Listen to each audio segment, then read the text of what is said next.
Baik teman-teman, mari kita mulai sesi webinar kita pada malam ini. Assalamualaikum warahmatullahi wabarakatuh. Selamat malam dan salam berbahagia untuk teman-teman yang sudah menyempatkan waktunya untuk hadir dalam webinar hari ini. Sebelum memasuki pembahasan kita pada malam hari ini, izinkan saya untuk memperkenalkan diri terlebih dahulu. Perkenalkan, nama saya Winda Muhimmatul Hasanah dengan nomor induk mahasiswa 2524142. Saya dari program studi manajemen Fakultas Ekonomi dan Bisnis Universitas Mulia.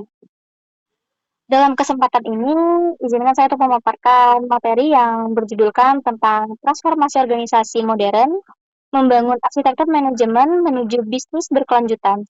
Dan di sini saya mengangkat sebuah studi kasus nyata, yaitu menganalisis transformasi PT Unilever Indonesia dalam menghadapi tantangan bisnis modern. Sebelum itu, saya menghasilkan judul ini memang menggabungkan dari beberapa materi, yang dimana ada 4 yang saya ambil, dan ini digabung menjadi satu alur pembahasan yang menghasilkan judul yang akan kita bahas pada malam hari ini. Sebelum kita masuk ke materi utamanya sekarang, saya mau menjelaskan dulu bahwasannya ada tujuan pembahasan yang bakal saya sampaikan sama teman-teman hari ini, yang dimana tujuan ini untuk kita bisa paham bagaimana sebuah organisasi ini bisa berkembang mulai dari fondasi manajemennya sampai menciptakan bisnis yang berkelanjutan. Selain itu, kita juga melihat bagaimana teori yang bakal kita pelajari malam ini bisa diterapin pada dunia bisnis nyata dalam melalui studi kasus seperti PT Unilever Indonesia. Dan untuk harapannya memang setelah kita sama-sama memahami materi ini, kita juga nggak memahami sebatas teori, tapi melainkan bisa menghubungkan teori kita dalam praktik manajemen langsung di lapangannya. Kalau bisa kita perhatikan sama-sama di sini, ada 4 materi yang memang membentuk satu alur yang memang saling berhubungan, yang dimana di sini kita bisa mengibaratkan sebuah organisasi ini seperti kita ingin membangun sebuah rumah. Yang dimana kalau mau rumahnya kokoh, berarti butuh sebuah fondasi yang kuat dulu. Nah, kalau memang fondasinya sudah ada, berarti rumah itu memang sudah bisa dihuni dan juga dikelola dengan orang-orang yang memang mampu mengelola rumah tersebut. Lalu rumah tersebut itu juga harus dirawat supaya terasa nyaman dan menjadi tempat yang aman serta bertahan dalam jangka waktu yang panjang. Begitu halnya sama dengan sebuah organisasi yang dimana organisasi ini dimulai dari fondasi manajemennya, lalu digerakkan oleh kepemimpinan, lalu didukung dengan SDM yang memang berkualitas, lalu pada akhirnya diarahkan menuju keberlanjutan bisnis. Nah, karena setiap organisasi itu pasti membutuhkan fondasi yang kuat, kita akan membahas mengenai arsitektur manajemen yang menjadi fondasi sebuah organisasi modern yang bisa kita simak sama-sama bahwasannya arsitektur manajemen ini memang merupakan kerangka dasar yang bakal digunakan sebuah organisasi untuk mengatur seluruh sumber daya yang dimilikinya. Nah, kalau organisasi itu diibaratkan sebagai sebuah bangunan, berarti arsitektur manajemen ini merupakan gambaran rancangan sekaligus fondasinya. Nah, kalau tidak ada rancangan yang jelas, berarti bangunan itu bakal gampang roboh atau gampang rusak. Sama halnya dengan juga organisasi yang dimana dalam manajemen di sini kita bisa melihat ada fungsi manajemen atau yang sering disebut dengan PWC, yaitu planning, organizing, actuating, dan controlling. Dan selain itu kita juga melihat dari sini ada pengelolaan sumber daya, terdapat konsep 6M yang meliputi pada manusia, uang, metode, mesin, bahan, dan juga pasar. Yang dimana semua sumber daya ini dikelola secara efektif supaya organisasi ini bisa mencapai tujuan yang sudah mereka tetapkan. Nah, di sini teman-teman kita bisa lihat ada contoh sederhananya, yang dimana bisa dilihat sebuah kedai kopi yang harusnya mengatur karyawan, modal, bahan baku, dan pelayan pelanggan supaya bisnisnya tetap berjalan dengan baik. Kalau seandainya salah satu ini ada yang mungkin faktor tidak baik, pasti bisnisnya itu tidak berjalan juga dengan baik gitu. Contohnya mungkin salah satu dari karyawan, modal, bahan baku, dan juga dari segi pelayanan mereka. Nah, kalau cuma memiliki struktur dan perencanaan yang baik aja itu belum cukup ya untuk dalam sebuah organisasi.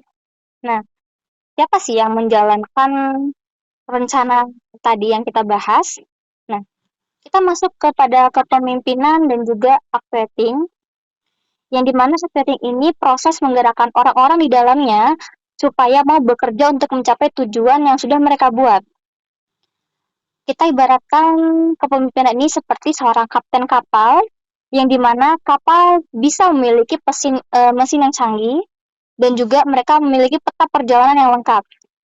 Kalau kaptennya tidak mampu mengarahkan awak kapalnya, maka kapal itu nggak bisa sampai ke tujuan. Berarti percuma kalau misalnya mereka memiliki mesin yang canggih dan juga peta yang memang lengkap bisa ke sana kemari. Kalau memang dari kepemimpinan saja dia tidak bisa, pasti tidak akan sampai ke tujuan yang mereka inginkan. Sama halnya pula dengan organisasi, yang dimana pemimpin memang harus bisa membangun komunikasi, motivasi, dan juga kerjasama supaya strategi yang sudah mereka rencanakan tadi benar-benar bisa dilaksanakan. Nah, dari keberhasilan organisasi ini tidak cuma bergantung pada rencana, tapi juga kemampuan mereka untuk menjalankan rencana tersebut. Lalu, setelah kita membahas organisasi ini mempunyai dan eh, kepemimpinan yang jelas, memiliki arah dan kepemimpinan yang jelas. Yang berikutnya adalah kita harus tahu menentukan keberhasilan dari kualitas SDM yang menjalankannya. Kita masuk ke manajemen SDM, dan teman-teman bisa lihat di sini bahwasannya SDM ini memang merupakan aset yang sangat penting dalam suatu organisasi, yang dimana mungkin teknologi bisa dibeli dan mesin bisa diganti. Namun pada kualitas manusia itu pasti memerlukan proses yang panjang untuk dikembangkan. Dari itu, organisasi memang harus melakukan rekrutmen yang sangat tepat, memberikan sebuah pelatihan, mengembangkan kompetensi pada SDM-nya, serta menjaga motivasi karyawannya. Nah, kalau bisa kita analogikan seperti tim sepak bola, yang dimana pasti mempunyai pelatih dong untuk melatih timnya. Pelatih itu gak bakal bisa memenangkan sebuah pertandingan kalau dia memiliki pemain yang nggak ada kemampuan yang baik. Dia tuh nggak bisa mengasah timnya, dan malah menjadi ibaratnya permainan jadi kacau. Nah, itu juga sama dengan kayak organisasi kalau bisa kita ibaratkan, dan juga strategi yang baik itu nggak menentukan hasil itu maksimal kalau SDM-nya itu aja nggak bisa kompeten. Nah, setelah kita organisasi itu memiliki struktur yang baik, kepemimpinan yang efektif, terus SDM yang kompeten, yang berikutnya kita tuh harus memastikan organisasi mampu bertahan dan berkembang dalam jangka waktu yang panjang. Nah, selanjutnya kita membahas mengenai bisnis yang berkelanjutan, yang dimana ini adalah pendekatan bisnis yang tidak hanya berorientasi pada keuntungan semata. Nah, masyarakat saat ini mulai memperhatikan gimana perusahaan memperlakukan lingkungan dan juga memberikan suatu manfaat bagi masyarakat di sekitarnya. Dari sini muncullah sebuah konsep triple bottom line yang terdiri dari profit, people, dan planet. Nah, tidak cukup cuma mencari uang, ibaratnya gini, ada seseorang yang mau hidupnya sehat, terus tidak cukup hanya bekerja mencari uang dan uang. Dia juga harus menjaga kesehatannya dan juga memperhatikan lingkungan tempat dia tinggal. Nah, ini tuh juga ada kaitannya dengan sebuah perusahaan, yang dimana perusahaan ini juga harus menyeimbangkan keuntungan ekonomi, kesejahteraan masyarakat, juga kelestarian lingkungan. Nah, setelah kita memahami masing-masing materi yang sudah kita bedah sama-sama tadi, kita lihat bagaimana ada integrasi materi. Dari keempat materi ini memang saling terhubung, bisa dilihat teman-teman di sini. Saat ini memang ada inti seluruh pembahasan yang tadi kita bahas, yang dimana bisa kita lihat manajemen SDM ini merupakan fondasi dari suatu organisasi dan kepemimpinan ini yang mempengaruhi penggerakan untuk menggerakkan organisasinya dan SDM juga menjadi pelaksana dalam strategi perusahaan dan juga sustainability yang menjadi tujuan jangka panjang sebuah organisasi. Kalau misalnya salah satu bagian itu hilang, maka sebuah organisasi ini pasti sulit untuk mencapai keberhasilan yang secara optimal yang sudah mereka rencanakan. Nah, di sini kita membahas mengenai studi kasus pada PT Unilever Indonesia, yang di mana PT Unilever Indonesia ini memang salah satu perusahaan FMCG terbesar di Indonesia yang sedang menghadapi tantangan bisnis sekaligus tuntutan keberlanjutan. Yang dimana satu sisi perusahaan ini memang berhasil mengurangi plastik baru hingga 7.400 ton. Bisa kita lihat di data yang ini sebelah kiri teman-teman di sini di atas kiri ini. Pada tahun 2024 mereka berhasil mengurangi 7.400 ton penggunaan limbah plastik dan mengumpulkan lebih dari 90.000 ton 90.364 ton yang berhasil mereka kumpulkan.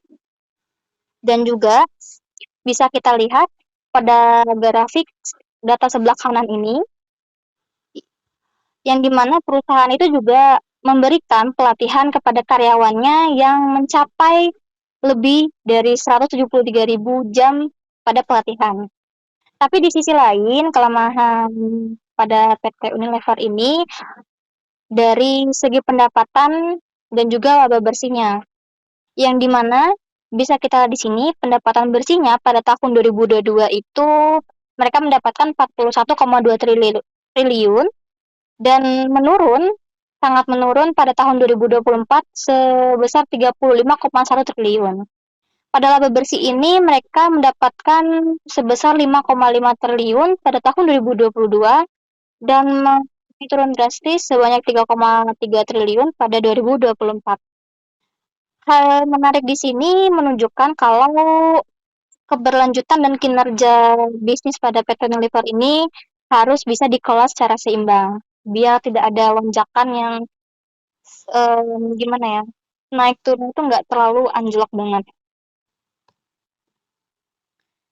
Kemudian di sini menganalisis kasus PT Unilever Indonesia, yang dimana pada berdasarkan hasilnya PT Unilever ini sudah menerapkan keempat konsep yang sudah kita bahas sebelumnya, tapi ada satu hal penting yang memang harus diperhatikan, yang dimana keberhasilan sustainability ini memang belum tentu langsung bisa meningkatkan laba perusahaan dalam jangka yang pendek.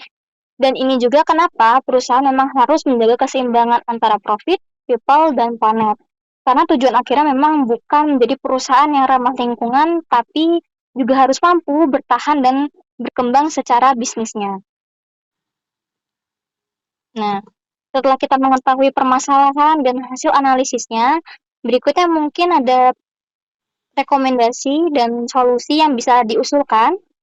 Mungkin seperti memperkuat dari sistem strategi bisnis, pengembangan SDM, dan program keberlanjutan supaya pencapaian sustainability ini dapat berjalan dengan peningkatan kinerja keuangan perusahaan.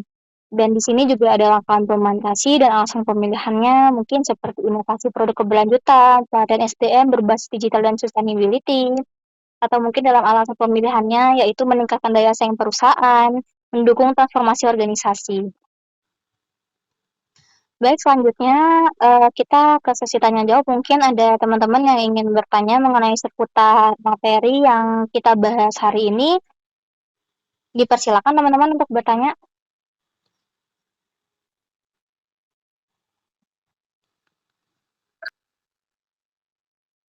Materi yang berbeda ya. Apa sih Anda memilih empat materi untuk menggabungkan empat materi ini menjadi satu alur? Oke, baik. Mungkin tadi teman-teman tadi menanyakan kenapa saya memilih empat materi ini menjadi satu alur pembahasan. Karena memang ini ada hubungannya yang saling berkesinambungan dalam apa ya, dalam materi yang saya angkat ini, yang dimana seperti awalan tadi, arsitek manajemen ini memang sudah jadi fondasi sebuah organisasi yang dijalankan oleh kepemimpinan dan juga didukung adanya SDM, lalu yang akhirnya bakal diarahkan pada bisnis berkelanjutan. Jadi pada keempat materi tadi emang bukan semata untuk yang dijelaskan secara terpisah, tapi memang digabung karena membentuk suatu proses transformasi sebuah organisasi. Apakah sudah cukup atau ada yang ingin ditanyakan? Sebagai bertanya ya, misalnya seandainya dari salah satu materi itu jelas, apakah organisasi masih bisa berjalan secara normal?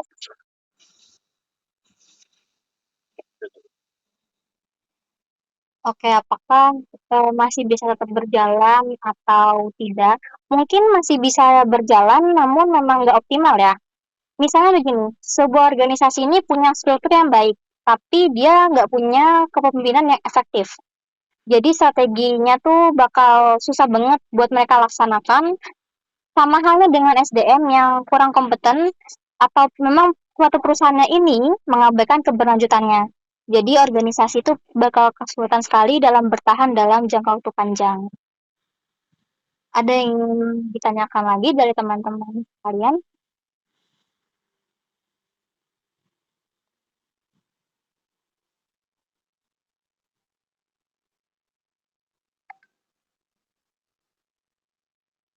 Kira berjalan. Baik, mungkin karena teman-teman sudah mulai memahami dari materi yang sudah saya paparkan. Terima kasih untuk teman-teman yang sudah bertanya. Di sini ada kesimpulan yang bisa kita ambil, yang dimana arsitektur manajemen ini sudah sangat menjadi fondasi utama dalam sebuah organisasi. Kepemimpinan dan fungsi seperti ini memang ada peran penting untuk menggerakkan sebuah organisasi. SDM yang merupakan aset penting untuk sebuah organisasi dan bisnis berkelanjutan yang memang menuntut keseimbangan antara profit, people, dan planet, serta kasus PT Unilever Indonesia yang menunjukkan bahwasannya keberhasilan organisasi ini memang bergantung pada integrasi manajemen, kepemimpinan, SDM, dan juga berkelanjutan. Dan di sini saya juga mengambil referensi dari data yang langsung dari PT Unilever-nya. Saya cari di websitenya juga, dan ini adalah keempat materi yang saya ambil dan menjadi satu alur pembahasan. Mungkin sekian dari saya. Mohon maaf ada kata-kata dan penjelasan yang kurang dipahami oleh teman-teman. Terima kasih atas partisipasinya dalam mengikuti webinar hari ini. Kurang lebihnya mohon maaf. Wassalamualaikum warahmatullahi wabarakatuh.